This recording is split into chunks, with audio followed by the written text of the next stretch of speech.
Greetings, viewers. Would you like to see a pen? Ha ha ha ha ha. This pen is made of wood. This is a Moonman M6, and this is what they call the tiger finish, and the pen is pretty much all made out of wood. Barrel and cap. It's a decently light pen, only weighs 26 grams, not a particularly pricey pen, $27, nice pen, and the material looks quite nice. I mean, this is nicely finished wood, and I think they did a pretty good job with it. There is no cap band. It does have Moonman sort of etched into the wood around the bottom where the cap band would be. Has a nice functional, pretty springy clip. Takes only 3/4 of a turn to open, and there is, in case you're wondering, a plastic cap liner in there to sort of keep the pen sealed, because obviously wood would be mostly porous. It does post, and actually posts quite nicely, quite comfortable to hold, pretty nice all in all. Size-wise, it's a pretty average-sized pen. Here it is compared to a Lamy Safari and a Pilot Metropolitan, so you can see it's just right in the ballpark size-wise of these pens. It's got a pretty nice smooth section with threads here and a step down, which is absolutely not obtrusive at all. There is no lip, so to speak of, on the end of the section. It just kind of tapers off. Has a pretty nice nib. It says Moonman with a copyright symbol, has the Moonman logo. Two-toned nib that's pretty, and it has an interesting crescent-shaped breather hole, which I think looks pretty nice, and an ordinary plastic feed. In terms of filling mechanism, it is cartridge converter, and obviously given the materials, the fact that there's metal, wood, everything here, this is obviously not a pen that you're ever going to eyedropper, but it does come with the converter. And all in all is a pretty nice pen. Typical cigar, other than the material, which is atypical, it is a very typical cigar-shaped pen in terms of girth and overall aesthetics and shape, and is just a very nicely made pen, and the wood finish is nice. It is smooth, it is attractive, it is polished. They did quite a nice job with the finish on this pen.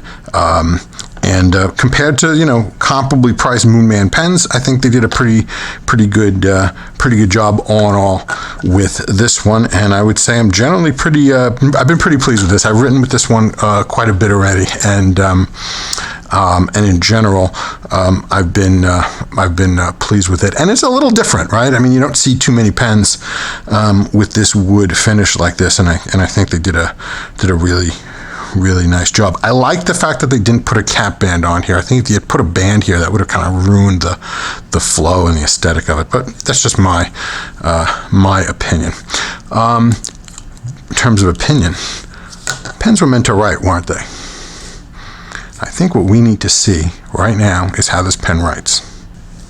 Okay, folks, what we're writing here is a Moonman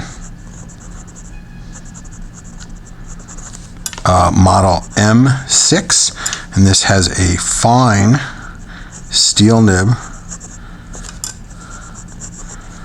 and this writes pretty well. It is nice and smooth, has some pretty good flow. I'd say it's average wetness.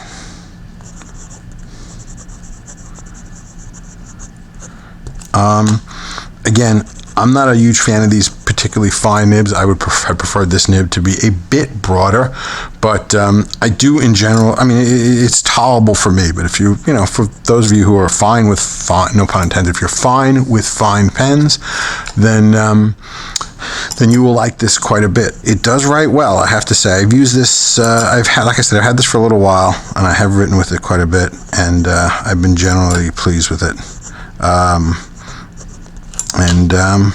Not much more to say there. Writes well, smooth, pretty much what you'd want. Pen cost $27. Can't complain too much. Good deal. You might want to pick one up. Writes pretty nicely. Okay, that'll about cover the pen. Let's talk about this ink a little bit. This ink is actually pretty interesting. So this ink is Robert Oster.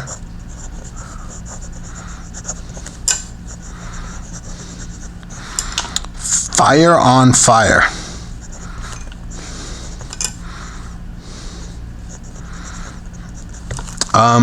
So this ink actually was commissioned by and is sold by the Pen Addict. If you're not familiar with the Pen Addict, it's a great blog and podcast. So every Wednesday, they publish a podcast called the Pen Addict, where these guys will talk a lot about pens, and you can learn an awful lot, and it's very entertaining. The production values are extraordinarily high. They do a great job. I've been a big fan, and I highly recommend you listen to them. And their sort of color scheme is orange. Orange is sort of their theme color, if you will. So they commissioned this ink from Robert Oster. So it's Pen Addict Fire on Fire. It is an exclusive, so you do have to order it through them. But it is a really nice orange ink that's got a bit of shading to it, and it is pretty nice. Now, the title is a play on words. Robert Oster has a bunch of different inks that are called such and such on fire, such and such on fire. I think they have like Ocean on Fire and things like that. So they have Fire on Fire. It's just sort of a little joke, and cool name, and I like it. And it's a really nice ink. Been pretty happy with it. In general, and I just like the way it looks. This is an orange ink, and we'll have an upcoming podcast fairly soon where I'm going to review a ton of orange inks. I think there's like at least 11 or 12 different orange inks that I'm going to be reviewing in that podcast. So if you're looking for sort of a comprehensive survey on orange inks, or at least as comprehensive a survey on orange inks as I can do, stay tuned. You shall see that in the coming weeks. That's about it for what this looks like on the Rhodia paper. Let's take a look at what this looks like on Tomoe River paper real quick. Okay, folks, like we said, this ink is Robert Oster.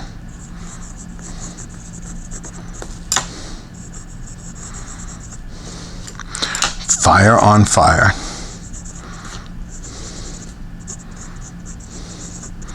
And like I said, so what you're getting here is a really nice, vibrant orange with some nice shading. As you can see, that is definitely occurring. And obviously, it's going to be paper and nib dependent, the effects that you get.